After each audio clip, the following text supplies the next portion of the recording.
Salut tout le monde, j'espère que vous allez bien. On se retrouve comme d'habitude pour l'une des premières vidéos du mois. Quels sont les mangas qui vont sortir en février? Si vous ne le savez pas encore, je ne traite pas toutes les nouveautés parce qu'il y en a beaucoup trop, mais je sélectionne les séries qui peuvent m'intéresser. Donc oui, c'est une liste très subjective, mais vous allez voir que même en étant subjectif, il y a énormément de séries. Et une dernière petite chose avant d'attaquer les mangas de février, le mois dernier j'ai oublié de parler d'un manga, c'est le manga Asadora de Naoki Urasawa. Il y en a pas mal qui m'ont reproché, c'est vrai que je l'ai oublié, mais c'est pas très grave parce que le premier volume est sorti le 31 janvier, donc c'était pas très longtemps. Donc la nouvelle licence de Naoki Urasawa. Alors j'ai regardé la bande annonce de la série, grosso modo c'est t'as une sorte de Godzilla qui arrive au Japon lors des Jeux Olympiques. Et l'histoire, c'est qu'en 1959, un typhon s'abattait sur la ville de naissance d'Asa. Le monstre semble déjà y être pour quelque chose. L'épopée d'une jeune fille courageuse dont le destin semble lié à un monstre géant unique. Je pense que les fans de Naoki Urasawa achèteront dans tous les cas la série. Mais j'ai vu la bande-annonce vidéo du manga.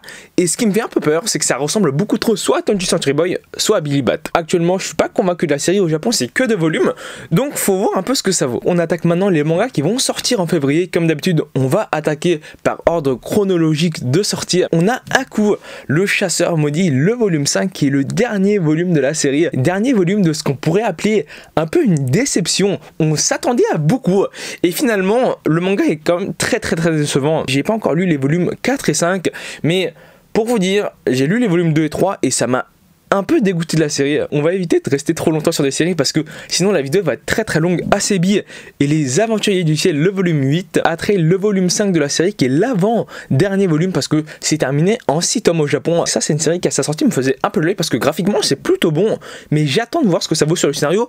Après j'ai entendu dire, en tout cas j'ai vu sur la couverture que c'était par le même auteur que Code Geass, mais par le manga Code Geass ou par l'anime Code Geass, parce que c'est quand même un peu différent. Battle Game in 5 secondes, le volume 10, le premier volume du manga Black Shadows aux éditions Pika. Ça pour vous dire, c'est une série que j'avais déjà lu en scan il y a assez longtemps, et le truc c'est que j'ai pas été convaincu à la lecture des scans. Je dirais que c'est un mix entre Black Clover, Naruto et Boruto, mais à la lecture ça sonnait pas très bon. De souvenir, vraiment le manga était pas médiocre, mais graphiquement c'était pas exceptionnel, et sur le scénario, moi ça m'a pas plus vendu du rêve que ça. Le volume 6 du manga Classroom for Heroes, alors ça à la lecture du tome 1 quand c'était sorti j'étais pas convaincu, mais au vu des critiques que les gens laissent, je pense que le manga est pas si mauvais que ça. Je pense pas que ça va être un chef d'œuvre non plus, mais ça doit être quelque chose qui se lit et qui doit être assez agréable à lire quand on se prend pas trop la tête. Le volume 2 du manga Empereur du Japon, Freak Island, le volume 8, Inomaru Sumo, le volume 18 au Japon, c'est terminé en 28 volumes, donc ça fait quand même un paquet de tomes encore. Ice Pig, le volume 4, je sais pas trop quoi penser de la série. J'avais rapidement feuilleté le premier volume, ça m'avait l'air pas trop mal, le scénario m'a l'air plutôt bon, mais c'est terminé en 5 tomes et je pense que il doit y avoir un peu des défauts dans le scénario. Innocent Rouge, l'avant-dernier volume, le volume 9, parce que la fin a été annoncée, je crois très récemment. La série s'est terminée au Japon en 11 volumes. Jojo Lion, le volume 16. Alors là, c'est une nouvelle licence par les éditions Doki Doki, ça s'appelle Nyan Keys. Donc, alors je sais que ces derniers temps, il y a pas mal des mangas sur des délires de chats. Je sais pas pourquoi. Je vous laisse voir quelques images du manga, mais je pense que c'est quelque chose qui se prend quand même pas mal au second degré. Toujours à la date du 5 février, le volume 6 du manga Shine, Starving Anonymous, le volume 7 qui est le dernier volume du manga Starving Anonymous. Ici je sais vraiment pas ce que la série vaut, parce que à l'époque j'avais lu les premiers volumes, c'était plutôt bon, mais au vu de comment le scénario est écrit, je vois pas comment ils résolvent le truc. En plus ici terminé en 7 volumes, ça veut dire que ça se termine quand même un peu vite. Le volume 12 du manga The Promised Neverland qui sort en même temps que le volume 2 du roman. Là par contre il y a un truc qui m'a un peu étonné, en fait le manga coûte 6,89€ et le roman coûte 9,99€. Donc le roman est de base plus cher que le manga, moi je pensais que c'était à peu près le même prix, et en même temps que ces deux volumes ils sortent comme précédemment un coffret The Promised Neverland, le volume 12 plus le roman, un coffret qui est au prix de 16,88€.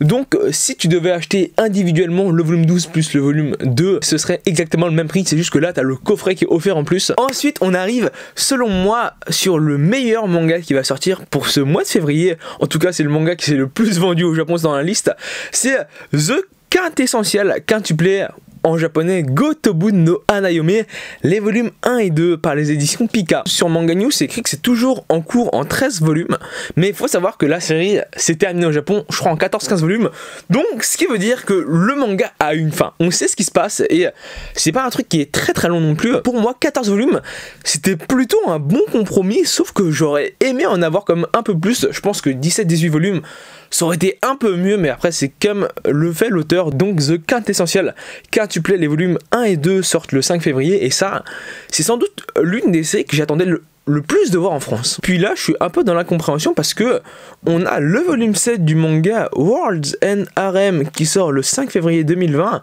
alors que je suis quasiment sûr de l'avoir présenté en janvier, et le tome 1 du manga World's End Harem Fantasy qui sort le 5 février 2020 aussi. Ils ont dû décaler un peu les parutions. Alors, World's End Harem, je vais pas trop me prononcer dessus parce que j'ai lu que les premiers volumes. World's End Harem Fantasy, pour être honnête avec vous, j'ai lu les scans.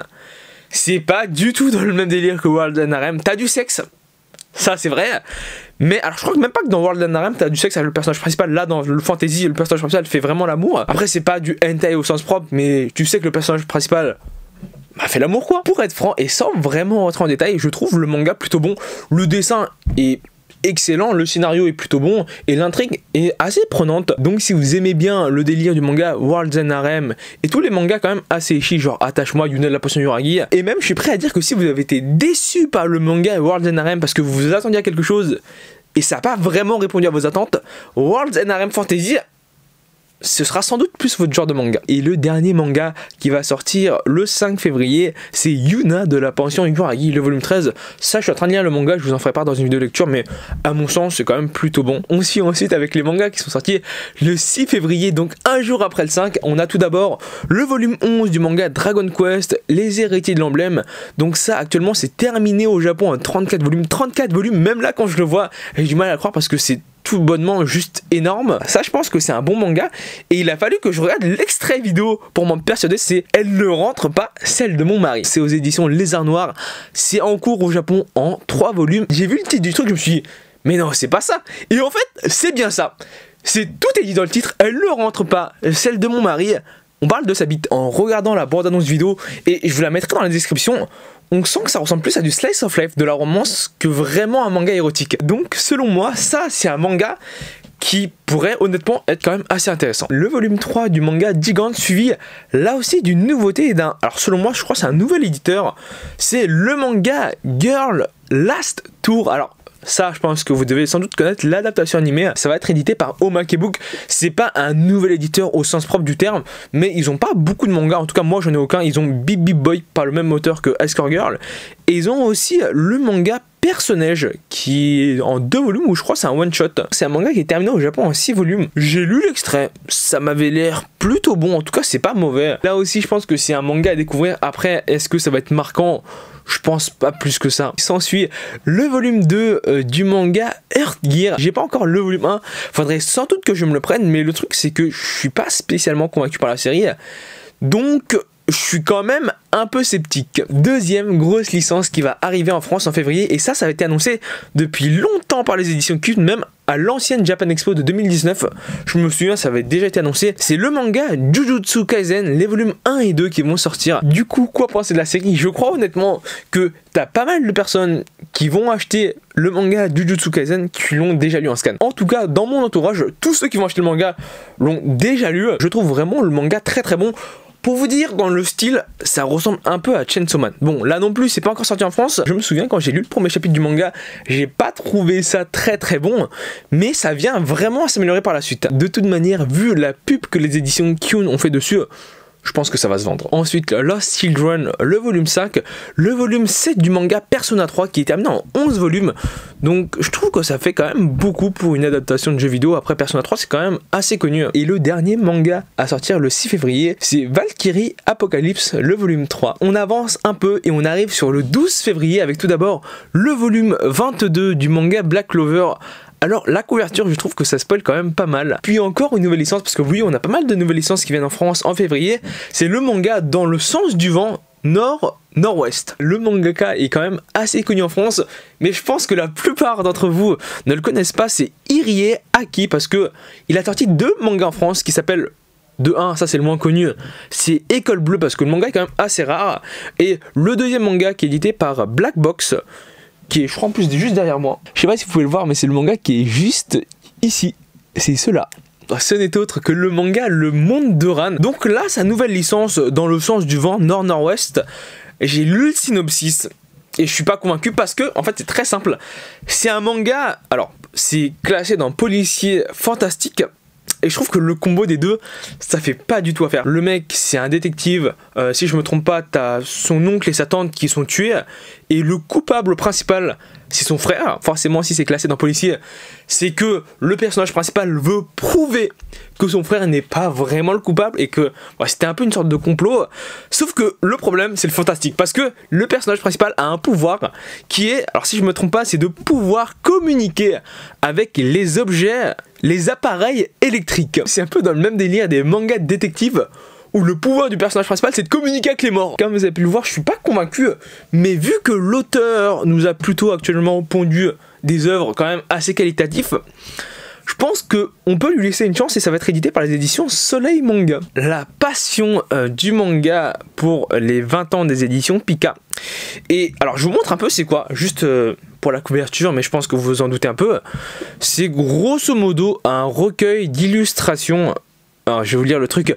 Depuis 2000, Pika Édition propose de découvrir l'infinie richesse du manga en publiant parmi les plus talentueux auteurs japonais et français. Il cite le nom des mangaka. Sont 20 mangaka majeurs qui ont marqué leur époque et qui continuent d'inspirer de nombreux jeunes auteurs dans ce livre-objet qui se déploie comme une frise à ses 48 pages dépliantes. Pika Édition vous invite à revenir sur ces 2 décennies durant lesquelles le manga est devenu incontournable, un ouvrage original et idéal pour célébrer la passion du manga. Je vous mets rapidement des images pour que vous puissiez voir ce que c'est et je pense que vous le voyez quand même un peu sur le rendu, mais c'est quand même assez gros, c'est 23 cm sur 32, donc c'est à peu près comme ça. Là-dedans, t'as 45 pages, 48 pages, donc c'est pas tant que ça.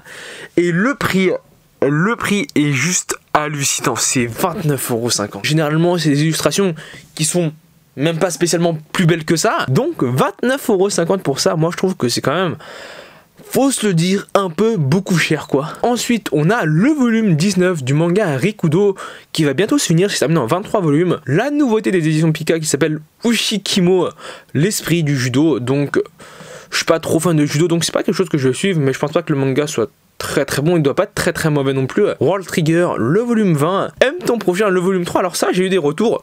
Je pense pas que le manga soit très mauvais, je pense même qu'il est plutôt très convenable, mais faut quand même le faire pour l'apprécier. Vraiment, là, j'ai pas lu le manga, mais quand tu regardes des fois la couverture des volumes, tu te dis, ah, c'est chaud quand même. Le volume 4 du manga Basilisk The Oka Ninja Scroll, donc la suite du manga Basilisk. Les héros de la galaxie, le volume 8. Hippo saison 6, le volume 3, qui est le 111e volume de la série. Ça fait quand même un paquet de tomes, et au Japon, ils sont au 126e, hein. Ça fait beaucoup, je trouve. Le volume 4 du manga Le Livre des Démons. Le Livre des Démons qu'il faudrait sans doute que je redécouvre, parce que j'avais lu le volume 1, j'étais pas convaincu, mais je pense que le manga est pas si mal que ça, donc il faudrait sans doute que je le relise. Magical Girl Holy Shit, le volume 6. Magical Girl Sight 7 qui est un spin-off de Magical Girl Sight. Et un truc que j'ai trouvé assez drôle, c'est que c'est dessiné par un mangaka qu'on n'a pas vu depuis longtemps en France, qui s'appelle Sogabe Toshinori, qui est l'auteur de Tabuse Iko, sorti en 2004, et de Gotemba Cheerleader, qui est sorti en 2007. Donc ça fait quasiment 10 ans qu'on l'a pas vu en France, et là il revient avec un spin-off de Magical Girl Sight qui est terminé en 2 volumes. Donc c'est un spin-off qui est quand même assez court. Monkey Peak, le volume 7, My Home Hero, le volume 7 aussi, le volume 2 du manga Natsuko no Sake. Alors Natsuko no Sake, je connaissais pas du tout, et on m'a dit que le manga est juste incroyable. Donc alors là je pense que c'est plus des goûts personnels, mais faudrait que je découvre la chose pour voir. Je pense que le manga est bon globalement, mais faudrait juste voir si ça me convient. Donc un manga qui parle de saké, c'est tranche de vie émotion. Le manga Nos cœurs en effervescence aux éditions Akata. T'as le manga Samurai Comeback qui va venir en France aux éditions Akata dans la collection What the Fuck. Donc c'est les séries où c'est un peu le bordel. Ça nous parle de 4 samouraïs qui appartiennent au Shinsengumi. Si vous avez regardé Gintama, je pense que vous connaissez un peu ce que le Shinsengumi. Il a décrit ici comme la terrible faction de samouraïs nationalistes. Et donc, c'est 4 samouraïs qui sont téléportés au temps moderne. Et on a quelques illustrations. Et je pense que c'est pas trop mal, mais faut sans doute apprécier le style. Ensuite, et enfin, le dernier volume de l'édition reliée, le volume 12 de Soul Eater, qui va reprendre les volumes 24 et 25. Mais il y a quand même eu quasiment 3 ans de délai entre le premier volume de la réédition et le dernier volume. En tout cas, ce que je pense de la réédition, c'est que je la trouve pas incroyable parce qu'il n'y a pas de couverture et ils auraient dû rajouter des couvertures, ça aurait fait quand même un peu mieux. Sinon, Soul Eater, je pense que vous connaissez, c'est un grand classique et le dernier manga qui sortira le 13 février 2020, c'est le volume 5 du manga Red Rat in Hollywood. Ça, je pense que le manga est très bon, mais c'est vraiment pas mon délire. C'est un délire aux États-Unis, ils veulent lutter contre le communisme, donc t'as une branche qui est créée à la FBI pour contrôler un peu tout ça, mais t'as des acteurs qui sont pas d'accord, donc ils se battent. Le gros problème qui se pose ici pour moi, c'est que c'est très politique, et moi j'aime pas trop les mangas politiques, et c'est pour ça que j'ai toujours pas lu les 3 Adolphes de Tezuka ni Bouddha, hein. C'est un peu la raison pourquoi la vidéo va s'arrêter ici, sinon elle sera un peu trop longue. En tout cas, il y aura la suite sur la chaîne prochainement, sans doute dans 1-2 semaines. J'espère que la vidéo t'a plu, si c'est le cas n'hésite pas à laisser un pouce bleu, n'hésite pas à t'abonner, c'est le plus important. Je te dis à la prochaine vidéo, salut.